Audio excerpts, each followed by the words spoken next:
Bonjour à tous, gloire à Jésus pour ce nouveau message que nous allons entendre de la part de Dieu.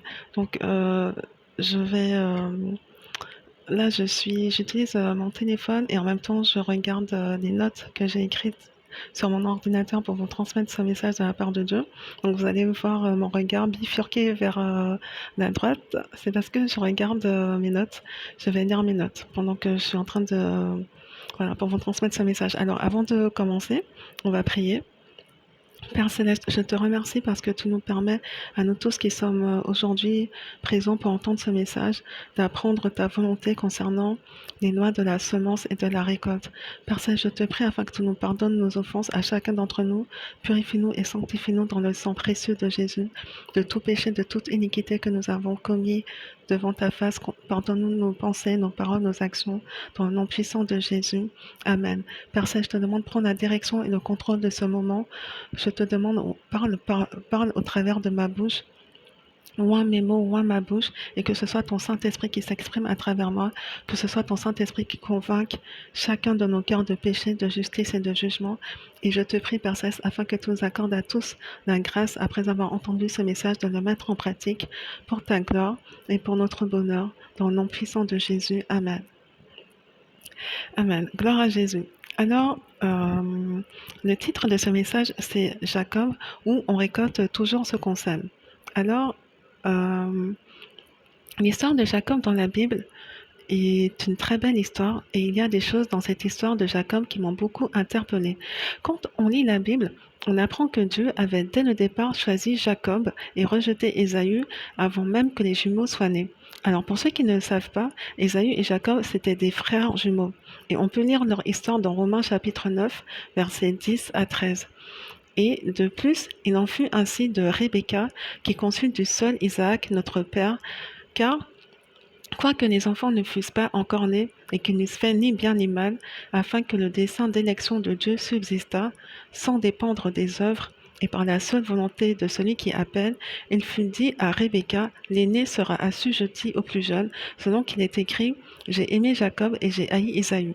Alors ce verset, j'ai aimé Jacob et j'ai haï Ésaü, on le retrouve aussi dans le livre du prophète Malachie chapitre 1, verset 2. Donc, Jacob était déjà prédestiné par Dieu à fonder les 12 tribus d'Israël. C'était la volonté de Dieu pour lui. Pourtant, Jacob va apprendre à ses dépens, et nous aussi, on va apprendre avec lui au fur et à mesure qu'on avance dans ce message, que même si Dieu t'a choisi, tu ne peux pas te permettre de faire tout et n'importe quoi. Il y a des conséquences pour chacune de nos actions, et on récolte ce qu'on sème. C'est une loi infaillible. Tôt ou tard, la bonne semence ou la mauvaise semence que tu as faite, tu vas en récolter les fruits. Car le résultat de la semence est toujours une multiplication. Quand tu sèmes quelque chose, bon ou mauvais, le résultat que tu vas avoir sera supérieur à ce que tu as semé. Donc c'est comparable aux semences de fruits et légumes. On sème une graine de tomate par exemple et on récolte plusieurs tomates à partir d'une seule graine. C'est la même chose pour les semences spirituelles, intellectuelles, émotionnelles et physiques et autres qu'on fait dans la vie quotidiennement. Quotidiennement dans la vie, on sème sans s'en rendre compte parfois, mais on sème toujours. On sème des pensées, on sème des paroles, on sème des actions. On sème quotidiennement en fait et régulièrement. Hum, Donc, je disais, donc on fait des semences spirituelles, intellectuelles, émotionnelles et physiques et autres dans la vie. Et Dieu nous dit, ne vous y trompez pas, on ne se moque pas de Dieu, ce qu'un homme aura semé, il le moissonnera aussi. Dans Galates chapitre 6, verset 7. Alors là, je change un peu ma main parce que je vais, comment dire, je vais avancer sur le document que j'ai écrit, donc c'est pour ça.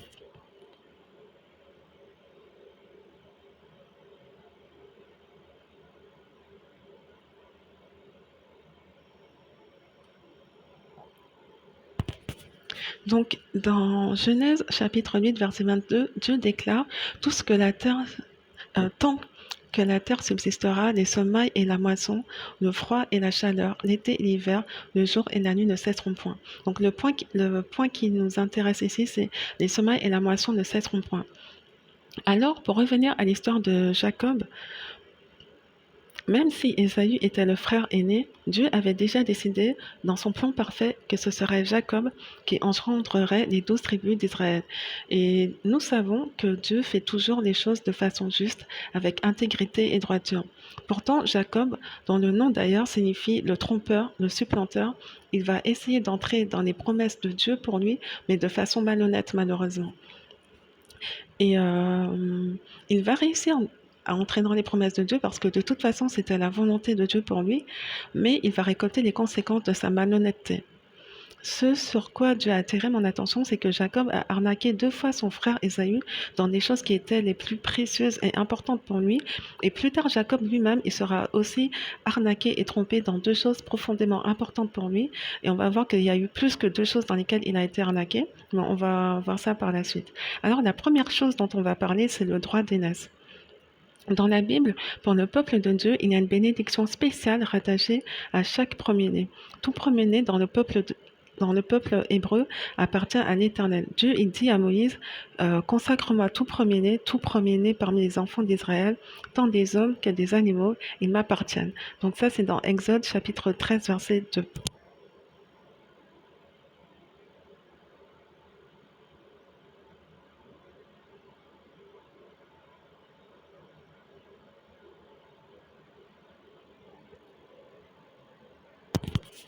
Alors, euh, donc Ésaü était le fils aîné et ne réalisait pas la grâce et la portée spirituelle que ça représentait pour sa vie. Par contre, Jacob avait pleinement conscience de cette bénédiction et il a décidé de tromper son frère et de lui voler en quelque sorte son droit d'aînesse. Et voici ce que la Bible nous rapporte dans Genèse chapitre 25, versets 29 à 34. Comme Jacob faisait cuire un potage, Ésaü revint des champs, accablé de fatigue. Et Ésaü dit à Jacob, laisse-moi, je te prie, manger de ce roux-là, car je suis fatigué. C'est pour cela qu'on a donné à Ésaü le nom d'Édom, parce que Édom, ça signifie roux, en fait. Et Jacob dit, vends-moi aujourd'hui ton droit d'aînesse. Ésaü répondit, voici, je m'en vais mourir, à quoi me sert ce droit d'aînesse? Et Jacob dit, jure-le-moi d'abord. Il le lui jura et il vendit son droit d'aînesse à Jacob. Alors Jacob donna à Ésaü du pain et du potage de lentilles. Il mangea et but, puis se leva et s'en alla. C'est ainsi qu'Ésaü méprisa le droit d'aînesse. Donc, après la lecture de ce passage, on voit que Jacob a acheté le droit d'aînesse de son frère pour un plat de lentilles. Quand la Bible dit donne-moi de ce roux-là, ça correspond à des lentilles. Donc on voit que parce que Ésaü avait faim à ce moment-là, il a méprisé son droit d'aînesse et a mangé un plat de lentilles. Il n'a pas réalisé ce jour-là qu'il venait de commettre une terrible erreur qu'il n'a jamais pu réparer. C'est une transaction spirituelle, c'était une transaction spirituelle qu'il venait de réaliser et c'était définitif.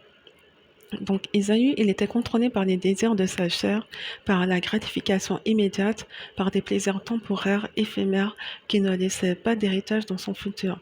Manger, boire, dormir, sans aucune réflexion spirituelle concernant son avenir éternel. Et malheureusement, il a regretté amèrement. La Bible nous dit dans Hébreux chapitre 12, versets 15 à 17. Veillez à ce qu'il n'y ait ni impudique ni profane, comme Ésaü, qui pour un mets vendit son droit d'aînesse. Vous savez que plus tard, voulant obtenir la bénédiction, il fut rejeté, quoiqu'il la sollicita avec larmes, car son repentir ne put avoir aucun effet.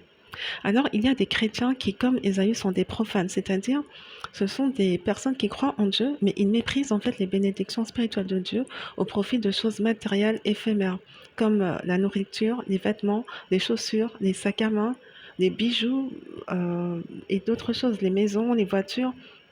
Alors, c'est tellement triste et dommage parce que Dieu est capable de donner toutes ces choses que j'ai mentionnées à ses enfants, à ceux qui le lui demandent et à ceux qui lui font confiance. Pour Dieu, c'est facile de donner toutes ces choses.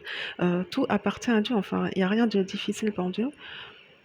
Et en tant qu'enfant de Dieu, on n'est pas obligé de mépriser sa vie spirituelle pour obtenir les choses que Dieu peut nous donner.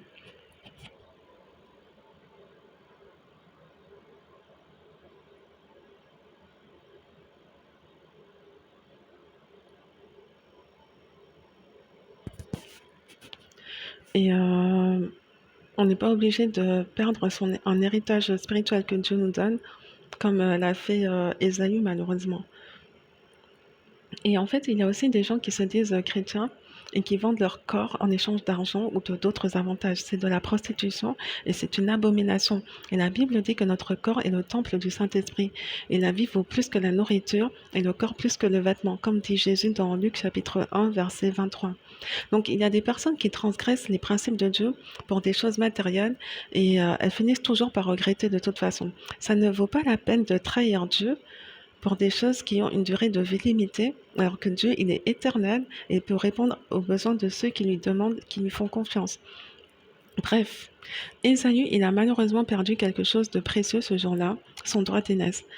Et la recommandation que Dieu nous fait, c'est de ne pas l'imiter. Et même si c'est vrai que Jacob avait manipulé Ésaü, Ésaü n'était pas obligé de céder à cette manipulation.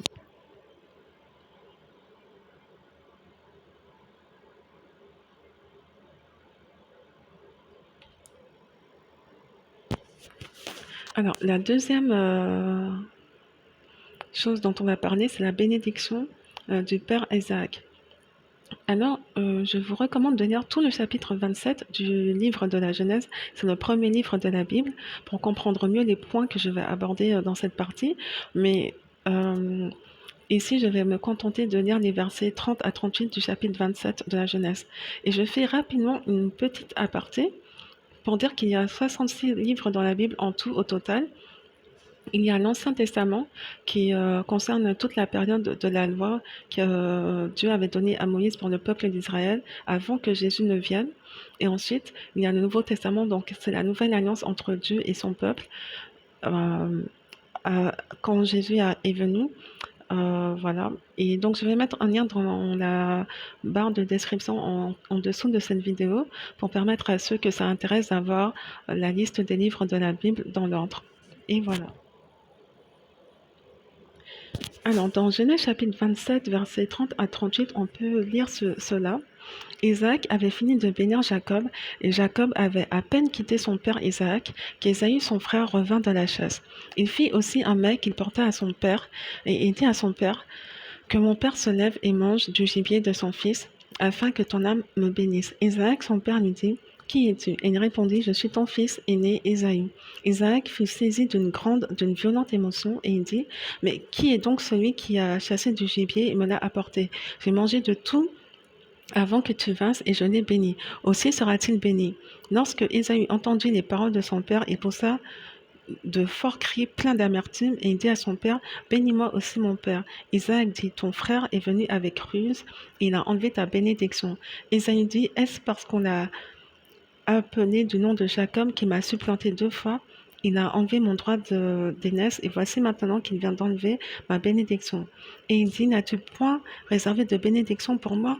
Isaac répondit et dit à Ésaü, voici, je l'ai établi ton maître, et je lui ai donné tous ses frères pour serviteurs. Je l'ai pourvu de blé et de vin. Que puis-je donc faire pour toi, mon fils? Ésaü dit à son père, n'as-tu que cette seule bénédiction, mon père?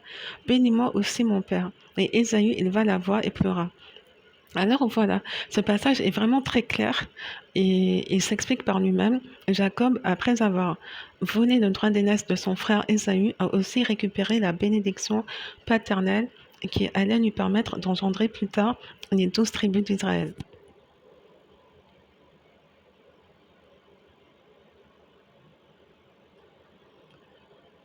Et donc Jacob a trompé et trahi son frère dans 2 choses qui étaient véritablement importantes pour lui. Et comme on a déjà vu, Dieu nous dit, on récolte toujours ce qu'on sème. Alors Jacob lui aussi a été trompé et trahi dans 2 choses qui étaient véritablement importantes pour lui, le mariage et la prospérité financière dans son salaire.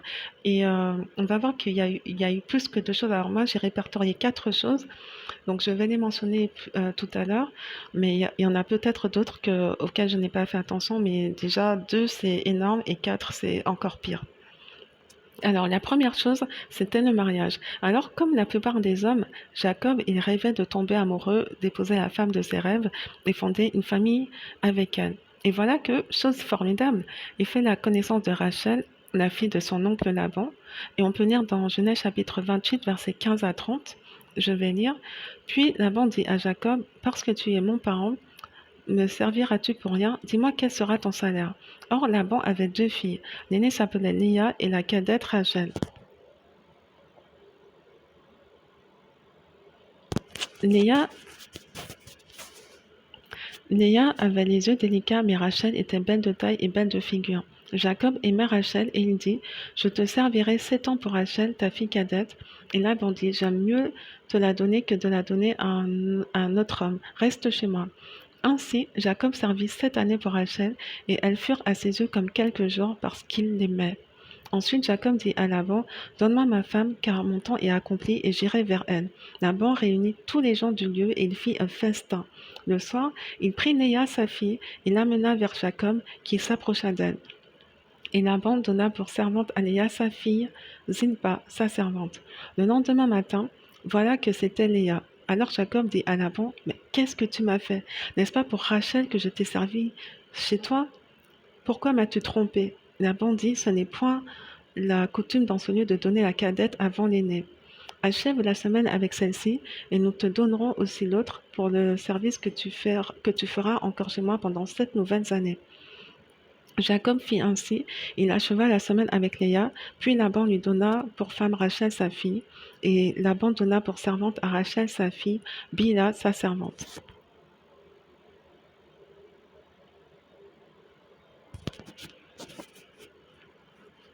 Alors, donc Jacob alla aussi vers Rachel, qu'il aimait plus que Léa. Il servit encore chez Laban pendant 7 nouvelles années. En lisant ce passage, je me dis, mais vraiment, quelle chose cruelle, quelle cruauté. Le mariage, en fait, c'est quelque chose qui fait intervenir tout notre être, toute notre vulnérabilité, toutes nos émotions. Alors que Jacob ait été trahi de cette façon, c'est vraiment quelque chose de cruel. Malheureusement, il a récolté ce qu'il a semé. Il n'a pas échappé à cette loi. Il y a quelque chose aussi qui m'a interpellée concernant comment il s'appelle, Laban. Il dit, oui, c'est pas la coutume pour nous de donner la cadette avant l'aîné. Ok, t'aurais pu le prévenir avant quand même. C'est surtout qu'il a attendu 7 ans. Bref, c'était un prétexte du coup pour le tromper. Et maintenant, la deuxième trahison, c'est les finances et le salaire de Jacob. Alors, dans Genèse chapitre 31, verset 6 à 7, Genèse chapitre 31, verset 6 à 7. Vous savez vous-même, alors c'est Jacob qui parle à ces deux femmes, Léa et Rachel. Il leur dit, vous savez vous-même que j'ai servi votre père de tout mon pouvoir, et votre père s'est joué de moi et a changé 10 fois mon salaire, mais Dieu ne lui a pas permis de me faire du mal. Donc déjà, son salaire a été changé 10 fois. Ça, c'est n'importe quoi, c'est de la malhonnêteté. Mais voilà, malheureusement, il a récolté ce qu'il a semé. Je disais malheureusement, il a récolté ce qu'il a semé. Et donc, pour avoir plus de détails sur cette partie, vous pouvez lire vous-même Genèse chapitre 39 en entier.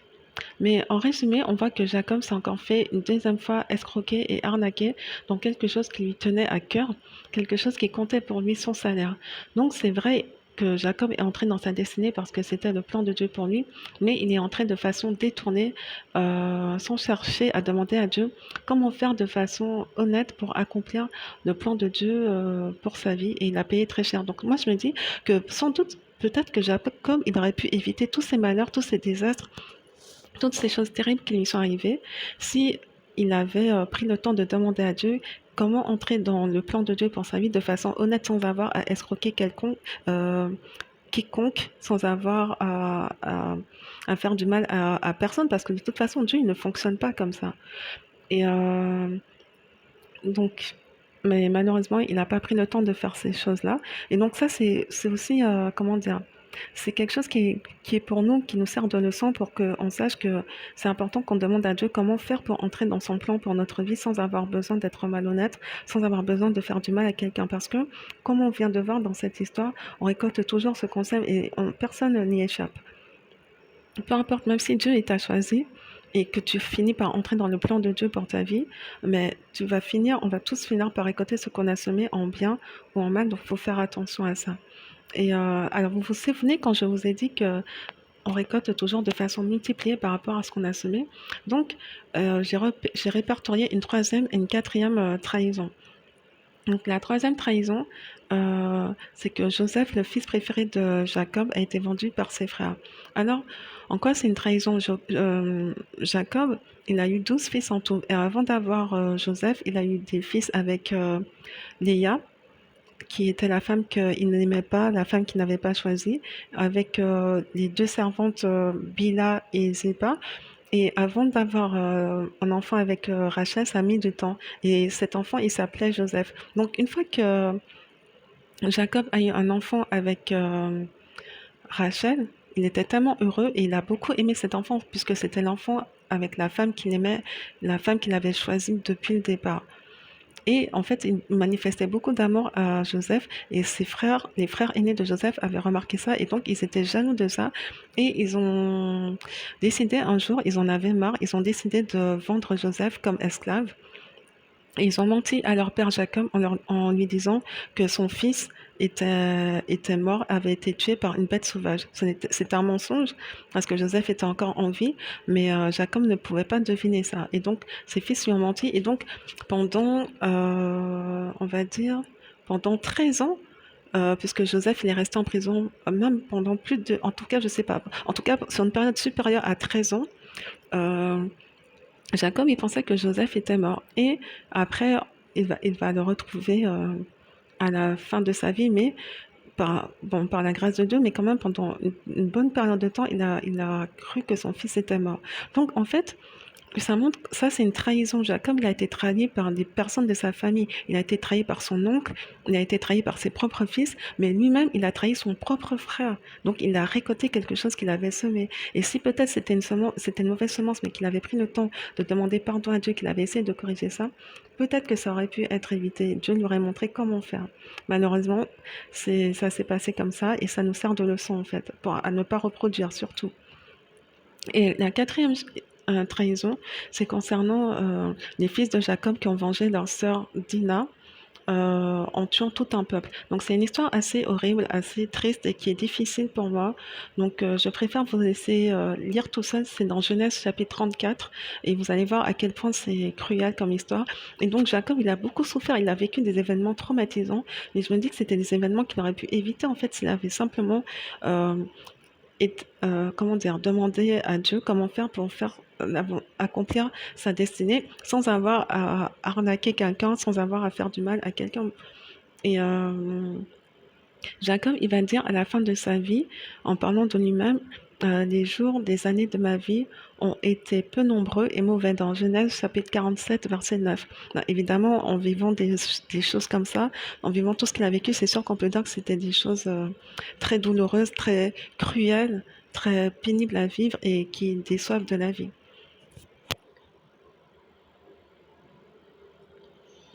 Donc tout ça parce qu'il avait fait de mauvaises semences. Et même si Dieu l'avait choisi, la loi de semer-récolter s'est appliquée pour lui et personne n'échappe à cette loi. Et toi qui écoutes ce message, tu, tu n'échappes pas non plus à cette loi. Et c'est pareil pour moi. Les semences que je fais vraiment attention et je demande à Dieu de me faire grâce. Mais j'ai conscience qu'on récolte ce qu'on sème. Et c'est pour ça qu'il faut vraiment faire attention à ce qu'on fait dans la vie. Et Jésus il a dit, tout ce que vous voulez que les hommes fassent pour vous, faites-le de même pour eux, car c'est la loi et les prophètes. Et aime ton prochain comme toi-même. On récolte ce qu'on sème, on se moque pas de Dieu. Enfin, tout ça, on récolte ce qu'on sème, soit en bien, soit en mal. Donc tout ça, ce sont des paroles, des versets de la part de Dieu pour nous rappeler qu'il faut faire attention à ce qu'on fait, à comment on traite les personnes autour de nous, à comment on se traite nous-mêmes, parce qu'on récolte ce qu'on sème. Et je vais vous raconter une anecdote amusante me concernant. Quand j'étais petite, quand j'avais 8 ans, et quand j'allais passer du temps chez ma mamie, ça m'arrivait parfois, quand elle me laissait jouer dehors, j'allais sonner chez des voisins de ma mamie. Et ça m'amusait en fait de sonner, de frapper et de courir en me cacher. Et donc quand les gens ils ouvraient la porte, ils voyaient personne et ça les frustrait et moi ça me faisait rire aux éclats. Et voilà, je faisais ça de temps en temps. Jusqu'à aujourd'hui, ça me fait rigoler, voilà. Et en 2022, eh ben, il m'arrivait la même chose en fait, c'est-à-dire que des enfants sont venus à 2 ou 3 reprises, je crois, sonner chez moi. Et voilà, ils ont pris la fuite en courant. Et voilà, ça m'a fait rigoler et ça m'a rappelé que en fait, moi, quand j'avais leur âge, je faisais la même chose. Et ça m'a surpris parce que c'est venu des années après. Moi-même, j'avais oublié que je faisais ça. Mais quand ils me l'ont fait, je me suis rappelé que moi aussi j'avais fait ça. Et donc, c'est pour nous dire qu'on récolte vraiment tout ce qu'on sème dans la vie, même dans des choses anodines pour lesquelles on ne fait pas vraiment attention. Et si tu es honnête avec toi-même, tu vas te rendre compte que toutes les choses que tu vis aujourd'hui, ce sont des résultats, des conséquences des choses que toi-même tu as semées dans ta vie, dans le passé, ou alors c'est le résultat des choses que ta famille, dans ta dans ta généalogie, c'est-à-dire tes parents, tes grands-parents, tes arrière-grands-parents, ou même plus haut tes ancêtres, ont semé, et donc toi tu récoltes en fait ce qu'ils ont semé. Alors ça peut être bon comme mauvais. C'est pour ça qu'en tant qu'enfant de Dieu, on doit couper les malédictions générationnelles parce que ce sont des choses qui sont réelles. Et quand on est enfant de Dieu, comment dire, on a une nouvelle identité en Jésus et donc toutes les malédictions qu'on avait héritées de nos pères sont abolies, sont condamnées et donc on peut vivre en nouveauté de vie. Donc tout ce qu'on vit dans la vie, c'est soit les résultats de nos propres semences ou les résultats des semences de notre famille. Et donc, quand on est enfant de Dieu, on récolte les semences, toutes les bonnes semences que Dieu a semées pour nous. Dieu n'a fait que de bonnes semences dans nos vies. Jésus n'a fait que de bonnes semences dans nos vies. Et aussi, ça arrive de vivre des choses injustes parce que dans cette vie, il y a des personnes qui sont injustes et qui peuvent essayer de nous traiter injustement. Mais même si cela arrive, quand on demande à Dieu de nous faire justice, il va nous faire justice et nous venger de ceux qui nous font du mal. Donc on n'a pas besoin de nous venger nous-mêmes. La Bible dit, bien aimé, ne vous vengez pas vous-même, laissez agir la colère. Et Dieu, il dit, à moi la vengeance, à moi la rétribution. Donc dans chacune des situations de nos vies, il faut demander à Dieu comment faire et présenter les situations pour qu'on puisse faire de bonnes semences et récolter de bons fruits. Donc voilà, c'est la fin de ce message. On va prier. Père Céleste, je te remercie pour ce message que tu m'as permis de délivrer concernant ta volonté pour la récolte et la semence. Père Céleste, je veux te demander de nous pardonner à nous tous, éternellement Dieu, toute pensée, toute parole, toute action que nous avons pu faire devant ta face qui était de mauvaises semences, Père Céleste. Pardonne-nous ces péchés au nom de Jésus. Merci parce que le sang de Jésus nous purifie de tout péché. Père Céleste, je te prie afin que tu nous aides à faire désormais de bonnes semences dans nos vies, dans la vie des autres, afin que nous puissions récolter de bons fruits et être bénis par toi et être agréables à tes yeux dans tous les domaines de nos vies pour vivre une vie heureuse et prospère comme tu l'as prévu pour nous de toute éternité. Merci parce que tu bénis ta parole dans nos cœurs et tu nous aides à mettre en pratique ta parole tous les jours de nos vies. Au nom de Jésus, Amen. Et, et voilà, c'est la fin du message. Merci de m'avoir écouté. Que Dieu nous bénisse. À bientôt.